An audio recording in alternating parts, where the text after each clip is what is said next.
Hi boys and girls, welcome back to our month learning about peace. Did you know that there are fights in the Bible? We're going to learn about a fight today and what you can do when a fight happens.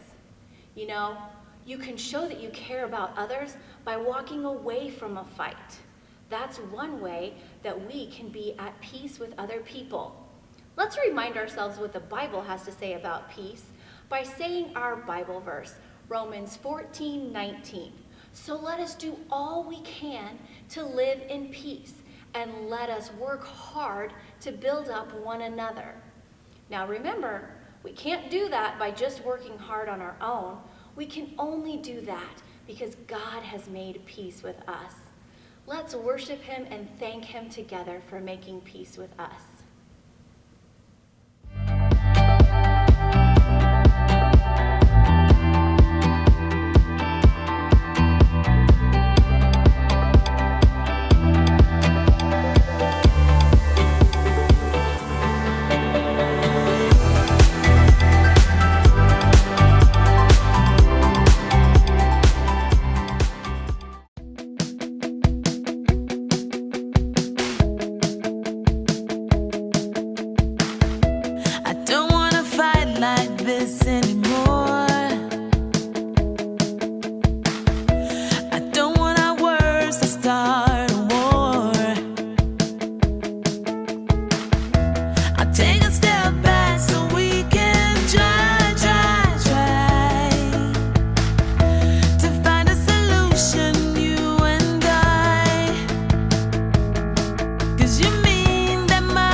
Just fine, we'll sort it all out. It just takes time. You mean more to me than winning the fight. I'm letting it go, I don't have to be right. So let's give peace a try.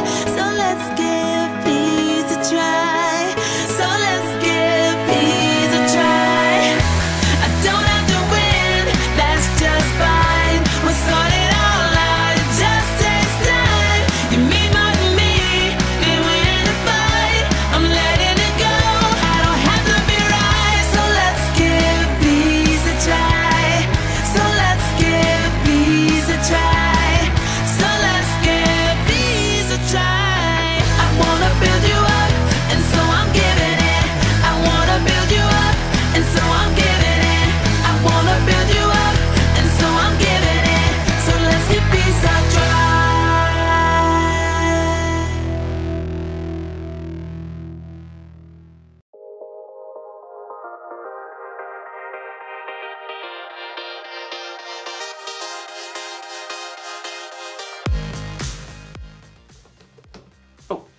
Just a second. And send. Hey everybody, it's me, Jacob. Sorry about that. Had to post about my favorite team. They're playing tonight and they're gonna crush the competition. Crushed it. That's what my team's gonna do to your team. Oh yeah! Huh. Excuse me just a second. What? Somebody commented on my post. Your loser team is gonna eat dirt tonight. Oh, I'll show them. I've got the perfect comeback. Oh yeah? Well, your head is filled with dirt. Boom. And post. Jacob, what are you doing? I don't know, Jacob. Maybe we should do this. But Jacob, why ever not? Because this week we're talking about peace. Peace is proving you care more about each other than winning an argument. But I don't want to make peace. I want to get even. There's only one thing that'll help me calm down and make the right choice. A can of chips. Whew. Sometimes when you want to fight with someone, it's good to focus your mind on something else. So I'm going to focus on building a curvy chip bridge, which requires so much focus, I'll have no room to think about all the insults I could make online. In today's story, we're gonna see what a guy named Isaac did when he was insulted. I wonder if they made fun of his favorite sports team.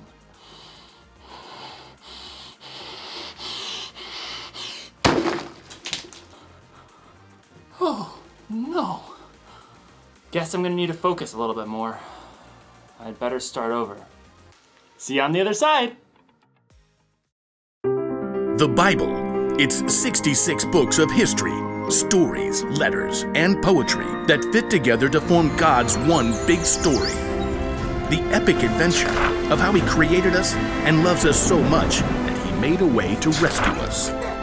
As we travel through the Bible, from Genesis to Revelation, we discover people who met God and found their lives changed forever. Now, for an amazing story, inspired by the book of Genesis, chapter 26. God had chosen Abraham to follow him, and God made the same promises to Abraham's son, Isaac. I will make your children after you, as many as the stars in the sky, and I will give them all these lands. All nations on earth will be blessed because of your children. Thank you, God. The land of the Philistines where Isaac lived had experienced a period of famine, but God blessed Isaac's crops. Hey, boss, we done gathered 100 times more wheat than we planted.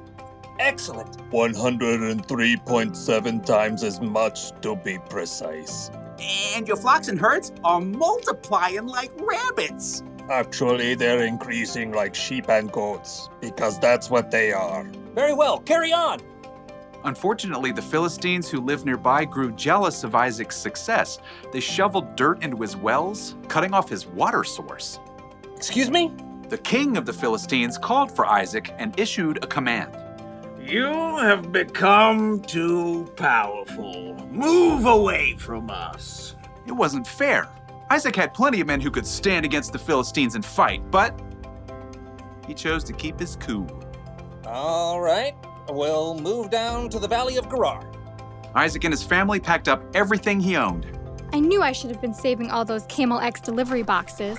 They moved on and made camp in the Valley of Gerar, where Abraham had lived many years before. All right, men.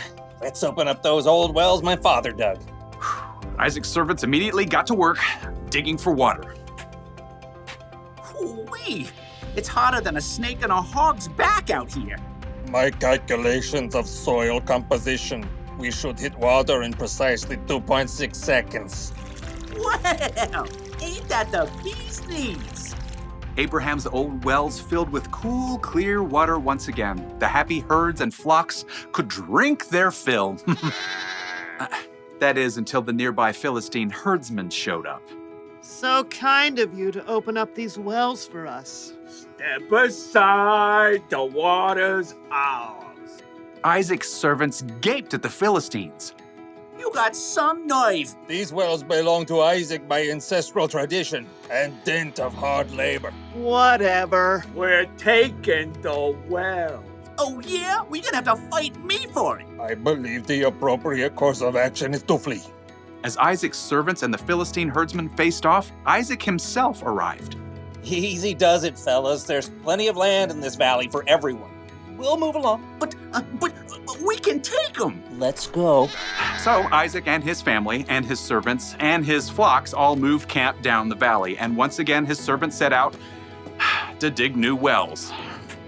This is an exercise in futility. Yeah, well, I've been working out. My futility is really strong. Look here! The new wells also produced clean, clear, cool water, but it wasn't long before Philistine herdsmen arrived on the scene. Yes! Another day, another well for us. Why, I'll flatten you back to the flood. Step aside. Eek, save me. Once again, Isaac showed up. Take it down a notch, please. There's still room for everyone. Oh, come on, we could knock them flat. Yes, we could, but we're not going to. Move on out, boys. For a third time, Isaac and his men moved camp, and once again his servants dug new wells. This time, I'm gonna tie those bullies in knots and dip them in garlic. Oh, look, water. Yay. Wait for it. Wait for it. This time, no one challenged Isaac or his servants. They were left to tend to their flocks and herds in peace. That is until one day, Isaac spotted King Abimelech heading his way with a host of advisors. When the royal entourage arrived, Isaac welcomed them.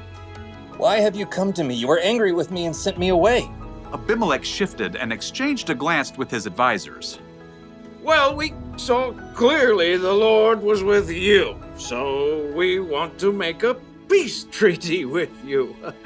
We always treated you well. We sent you away peacefully, and now the Lord has blessed you. Give us your word you won't harm us? I can do that.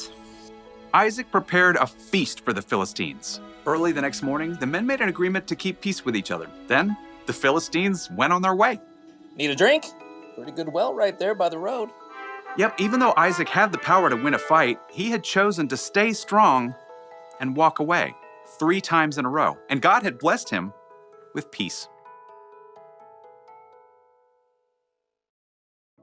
The Philistines insulted Isaac when they sailed right in and took over his wells, causing him to move 3 different times. Truth is, Isaac had a right to be angry, and he knew he was strong enough to crush the Philistines. But Isaac also knew that he could make peace simply by digging another well. And in the end, the Philistines made a peace treaty with Isaac. Being strong doesn't mean you have to fight. And making peace doesn't make you weak. Think of Jesus. He was stronger than any of us. But he allowed himself to be arrested and put to death on a cross so he could make peace with all of us once and for all. You're not weak when you make peace.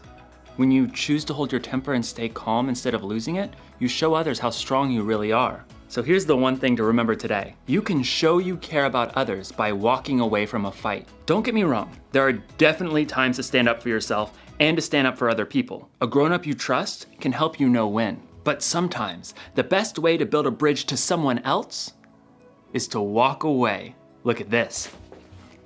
Ta-da! Isn't it a thing of beauty? See, building this helped me just calm down a bit. I don't even care about getting revenge. I just want to enjoy the game. Go team, go! Walk away, win! Yeah! Woo? No, that doesn't feel right. That's for off the field. See you next time.